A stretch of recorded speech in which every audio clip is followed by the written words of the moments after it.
고린도전서 2장 8절로 13절입니다. 또 하시겠습니다.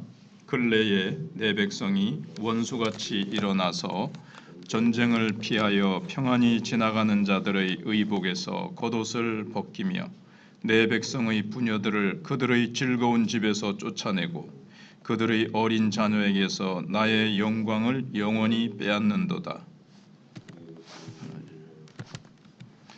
이것은 너희가 쉴 곳이 아니니 일어나 떠날지어다. 이는 그것이 이미 더러워졌음이니라. 그런즉 반드시 멸하리니 그 멸망이 크리라. 사람이 만일 허망하게 행하며 거짓말로 이르기를 내가 포도주와 독주에 대하여 내게 예언하리라 할 것 같으면 그 사람이 이 백성의 선지자가 되리로다.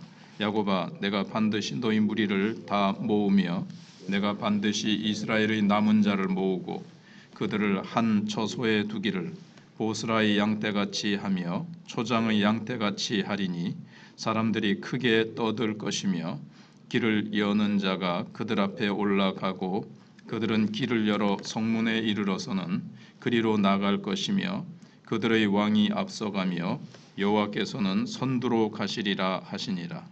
아멘. 계속해서 권력층의 악행들과 심판을 예고하고 있습니다. 미가 선지자는 권력층의 악행을 낱낱이 지금 자세하게 지적하고 있습니다. 어제도 권력층의 죄악을 지적했지만 오늘은 이제 더 구체적으로 계속 나열하고 있는데, 지금 잦은 외세의 침입으로 시달리던 백성들이 피난을 위해서 이제 동족의 땅에, 그러니까는 이스라엘 땅에 겨우 이제 피해서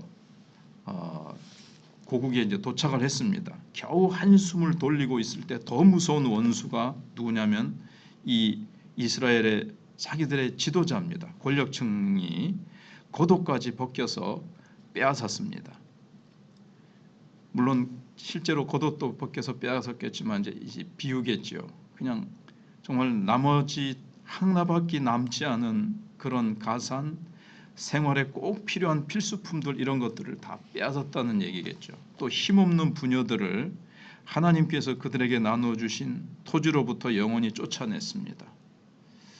그러니까 이 부녀들이 오랜만에 돌아왔는데 자기네들 땅을 그동안 꼼수를 써가지고 자기네들 땅으로 딱 이렇게 만들어 놓은 거예요, 권력층이. 그러면서 이거 내 땅이다. 그거 우리 땅이었는데요. 근데 보니까 어떻게 등기가 변화돼 있고 어떻게 됐는지 자기 땅으로 만들어 버렸어요.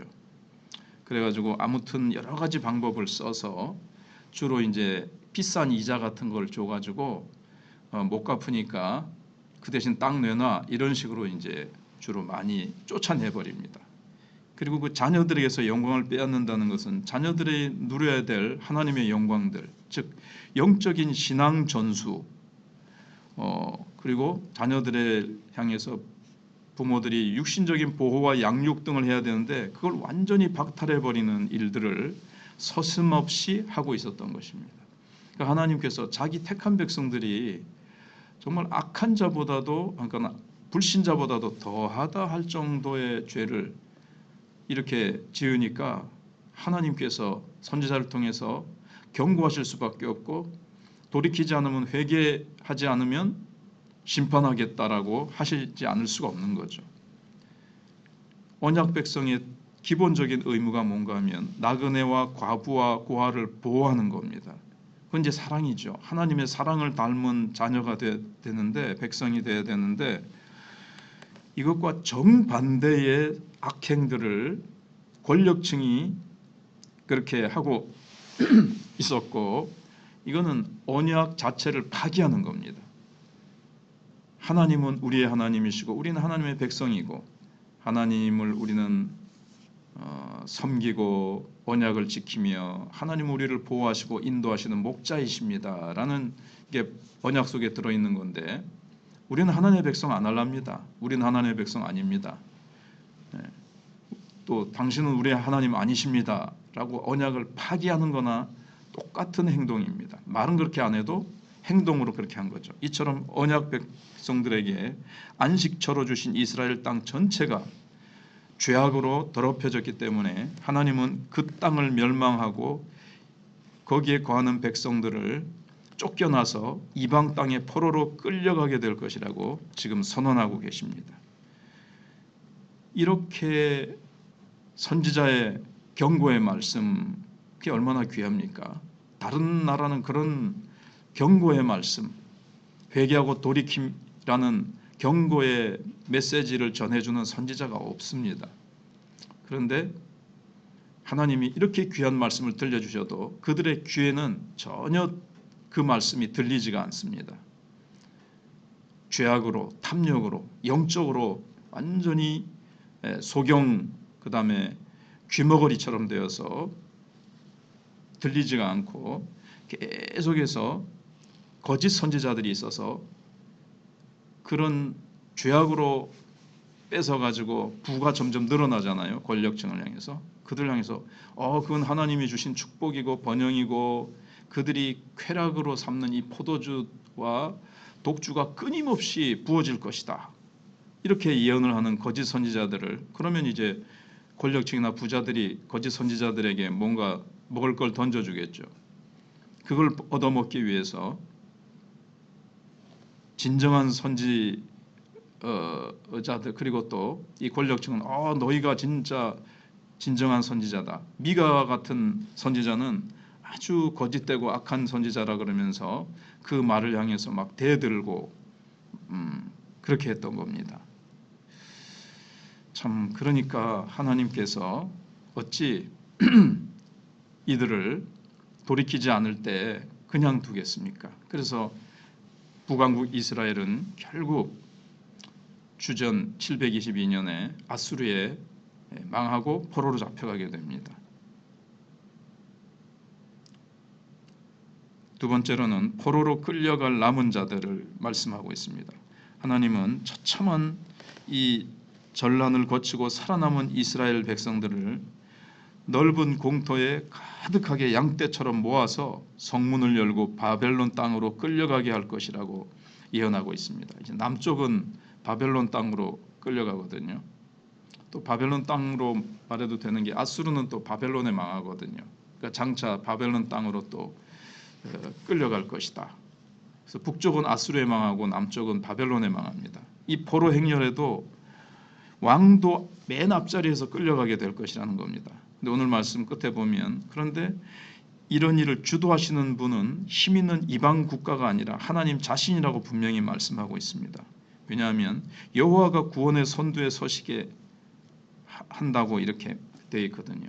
왕이 맨 앞에 서지만 보이지 않는 하나님이 또 그 앞에 서신다는 거예요. 그래서 심판을 진짜 행하시는 분은 맨 선두에 서 계시는 하나님이시다.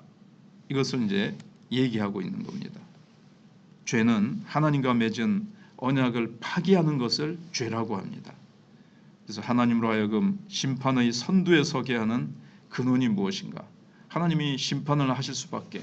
하나님은 무수히 참고 참으시며 인자와 긍휼이 풍성하셔서 노하기를 더디하시기 때문에 끊임없이 선지자들을 통해서 참으시고 참으시면서 사랑으로 회개하라고 외치셨건만 끝까지 돌아오지 않으면 하나님은 사랑의 하나님이신 동시에 또 죄를 참아 보실 수 없는,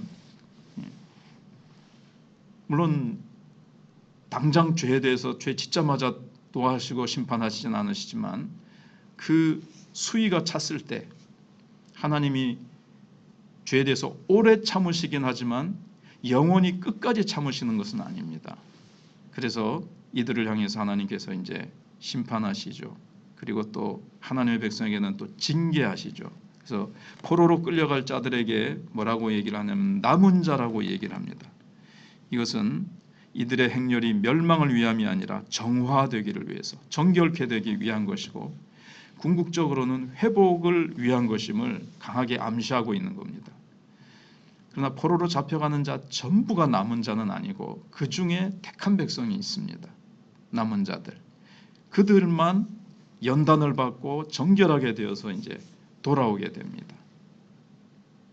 그래서 남은 자들이라는 용어는 겸손을 통해서 구원에 이르게 될 자들.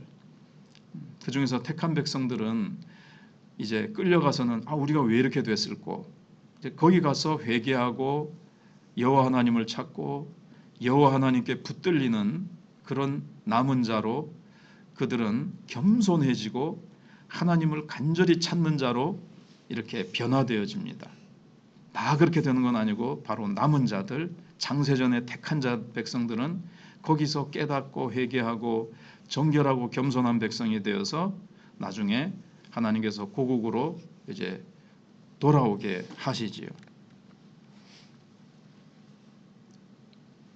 그래서 우리는 이 대한민국이 또 한국교회가 하나님이 심판의 선두에 서시도록 그런 타락한 자리에 떨어지지 않도록 지금 한국교회의 구석구석마다 들려오는 참 악한 지도자들, 타락한 지도자들, 그리고 정치계의 타락한 권력층, 참 이들의 모습을 우리는 오늘 말씀을 보듯이 그런 권력층들을 지금 보게 됩니다.